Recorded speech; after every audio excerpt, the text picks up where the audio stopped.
Bismillahirrahmanirrahim. Assalamualaikum warahmatullahi wabarakatuh.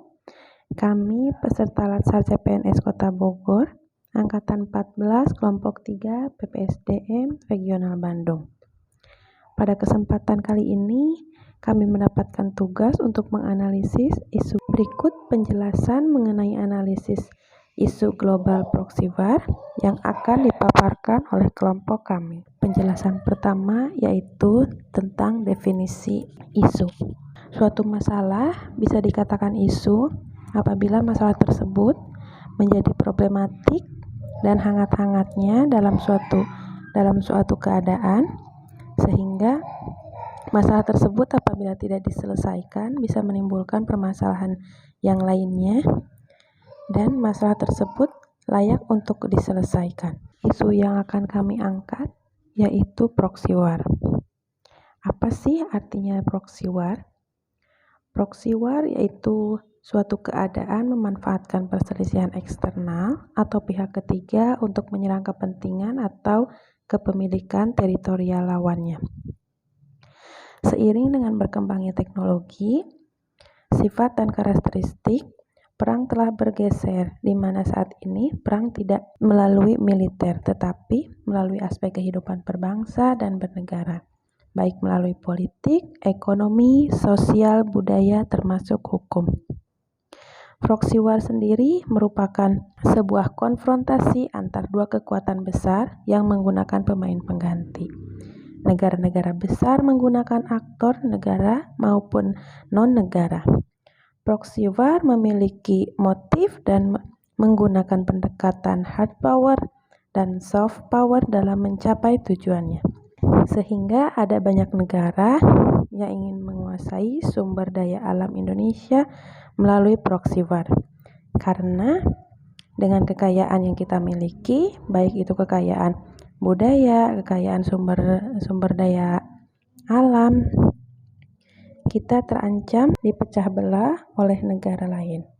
Sehingga untuk itu kita harus bijak dan bersatu demi mencegah ancaman dari luar yang semakin kompleks dan nyata. Berikut contoh isu yang termasuk ke dalam proxy war yang kami angkat dan kami analisis, yaitu maraknya tenaga kerja asing yang masuk ke Indonesia, tingginya penyebaran berita bohong, dan intoleransi politik identitas. Selanjutnya, cara menganalisis isu yaitu dengan metode pentahelix. Metode pentahelix yaitu metode yang digunakan untuk menganalisis suatu masalah dengan menggabungkan beberapa aspek, yaitu aspek pemerintahan, aspek akademis atau dalam ilmu pengetahuan, aspek bisnis yang mempengaruhi, aspek dari komunitas yang mempengaruhi, dan media massa yang memperbesar atau menimbulkan suatu masalah dalam kasus tersebut. Penapisan yang digunakan yaitu metode USG. USG artinya urgensi. Urgensi yaitu seberapa mendesak suatu isu harus dibahas dan dianalisis sehingga dapat ditindaklanjuti. Yang keduanya seriousness, yaitu seberapa serius suatu isu dapat dibahas dan dikaitkan dengan akibat yang akan ditimbulkan. Dan growth, seberapa besar kemungkinan memburuknya isu tersebut jika tidak ditangani segera. Selanjutnya analisis fishbone, yaitu di mana kita mengedepankan atau membahas penyebab dan akibat. Penyebab tersebut bisa berupa aspek surrounding, skill, supplier, atau sistem yang mempengaruhi terbentuknya suatu akibat. Selanjutnya, analisis masalah. Analisis dalam permasalahan yang akan dibahas yaitu analisis SWOT. Strength, kekuatan. W, weakness, kelemahan. O, opportunities, kesempatan. Threat, atau ancaman. Kita masuk pada pembahasan atau analisis isu yang diangkat oleh kelompok kami, yaitu tentang maraknya tenaga kerja asing yang masuk ke Indonesia. Kita menggunakan metode pentahelix, yaitu semua aspek yang mempengaruhi terjadinya isu global proxy war, yaitu masuknya tenaga kerja Dari aspek government, yaitu pemerintah mempermudah tenaga kerja asing masuk ke Indonesia, serta dapat memegang jabatan dan mempunyai saham di Indonesia. Tidak perlu diragukan lagi, kondisi saat ini di kondisi pandemi juga, terdapat banyak sekali tenaga kerja asing khususnya dari Cina yang datang dan menempati beberapa posisi penting dalam perusahaan, sehingga tenaga kerja Indonesia atau rakyat kita sendiri malah tidak mendapatkan pekerjaan. Terlebih lagi dalam kondisi pandemi sekarang ini, di mana rakyat Indonesia dan masyarakat sangat membutuhkan pekerjaan karena terbatasnya lahan pekerjaan, dan ditambah lagi maraknya tenaga kerja asing yang dipekerjakan di negara kita sendiri, sedangkan warga negaranya tidak mempunyai pekerjaan yang layak. Dari segi akademik, kurangnya pengaruh dan kekuatan akademisi dalam membuka pandangan masyarakat. Dari aspek bisnis, banyaknya dukungan dari pemodal kepada pemerintah agar melancarkan dan mempermudah tenaga asing masuk ke Indonesia. Ini juga tergantung pendapat beberapa orang bahwa dengan mengimpor atau mempekerjakan tenaga asing maka lebih kompeten, lebih bagus dan berkualitas tinggi. Padahal kenyataannya tidak begitu. Apabila tenaga kerja kita dilatih dan diasah atau keterampilannya diasah, maka tenaga kerja Indonesia juga akan seterampil yang diharapkan.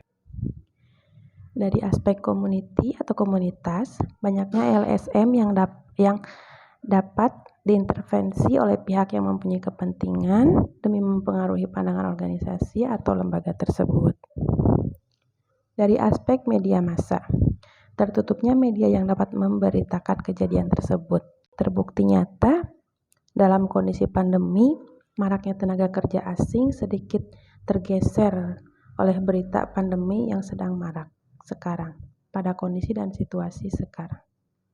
Sehingga masalahan yang akan kita analisis tersebut, pengendalian informasi atau beritanya kepada masyarakat kurang, dan masyarakat sedikit atau tidak mengetahui adanya masalah yang bersangkutan. Pembahasan yang selanjutnya saya serahkan kepada rekan saya. Silahkan. Selanjutnya beralih kepada isu proxy war yang kedua. Isu yang kedua yang kami ambil yaitu mengenai tingginya penyebaran berita bohong.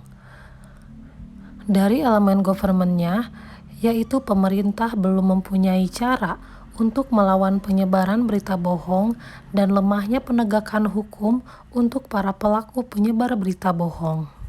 Selanjutnya dari elemen A atau disebut juga dengan akademia, yaitu kurangnya pengetahuan untuk membedakan informasi yang benar atau bohong.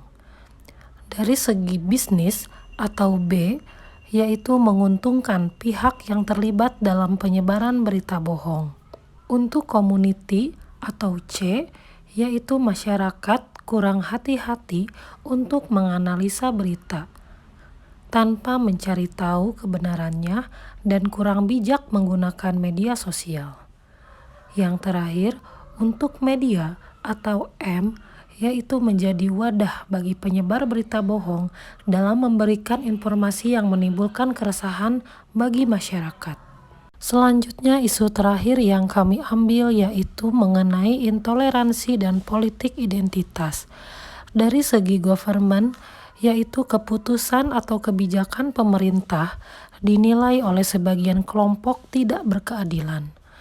Dari sisi akademia, yaitu masih kurangnya pengaruh akademisi dalam memberi pemahaman kepada masyarakat luas.